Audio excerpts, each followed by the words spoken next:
Hi, Vanessa Golightly from Ray White Real Estate in Christchurch. I'm here today with Elizabeth Golden from our Ray White McPherson Property Management team.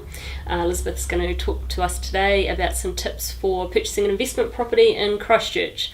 So, Elizabeth, I've sorted out my finance. We know what we can spend. We're going to start looking for an investment property. Where do we begin, or what would be the best place to start? I think the best place to start would be to think about the type of investment you're going to buy. Do you have skills that you can add value to the property? In which case, great, buy something that's a little bit older, you can add some value, paint, minor renovations, that sort of thing. Right. If it's not your forte, steer clear. Go and buy something that's nice and neat and tidy. There is a lot of new stock that's coming in, or Right. people have already renovated. Okay, great. So in regards to areas, which ones would you find the most popular or the most in highest demand from tenants at the moment?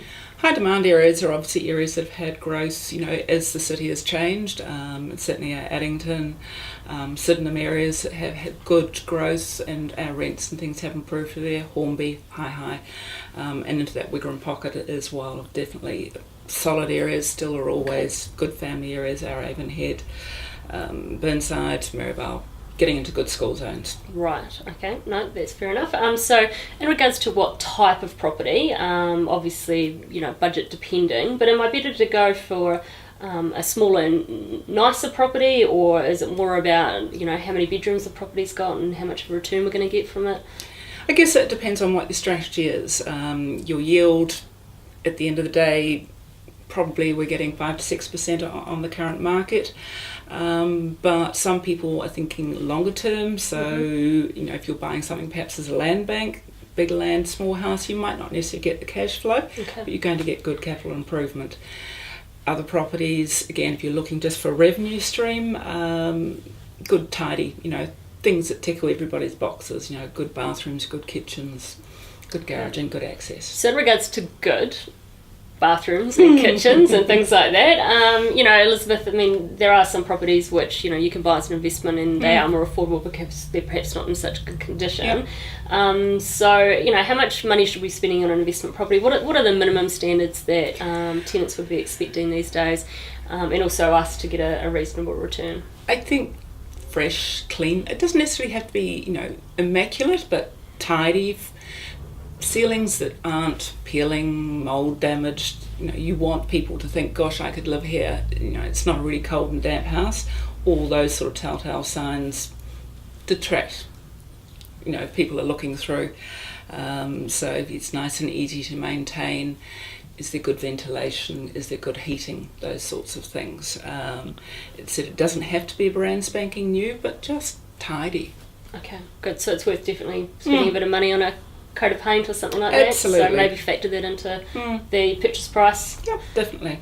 Carpets don't have to be brand new, but we like certainly have them cleaned so that they're fresh, and the property, presenting it well. Yeah. Right. No, very good. Now, in regards to the tenancy, am I better off purchasing a property and putting a tenant in for a fixed term tenancy or the periodic tenancy? Again, that probably depends on your strategy. If you're actually looking to occupy the property yourself down the line, you might initially perhaps offer a fixed term. However, a fixed term can be broken unless everybody's in agreement. So if you're looking to occupy it yourself, you would need to be able to give them notice of that at the end of that period. If you're looking for flexibility, periodic might be the way to go.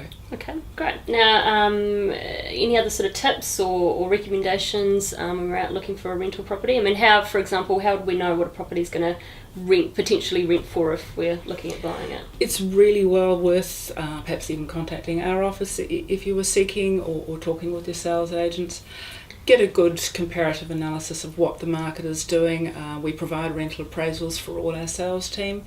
It gives the investor an idea of what current market is producing in terms of median rents is often a good guide, and what the highs and lows within that range might on the market be offering at the moment. Oh, fantastic. I guess one last tricky question for you, Elizabeth. If you were going to buy an investment property right now in Christchurch market, what would you be looking for? I'd probably be looking for 3 bedrooms. I'd probably be looking to do something in the Sydenham area, Yep. if I could. There's a lot of people my age group when you're downsizing. It's a great location. It's close to the heart of where the city is going to be. It's a good spot, and I think long term, well, we hope, further capital growth, but would get good rent in the meantime as well. Great. Oh well, bit of an inside tip there, guys. Anyway, if you've got more questions, feel free to give Elizabeth a call anytime, or you can contact myself and I'll put you in touch with our property management team.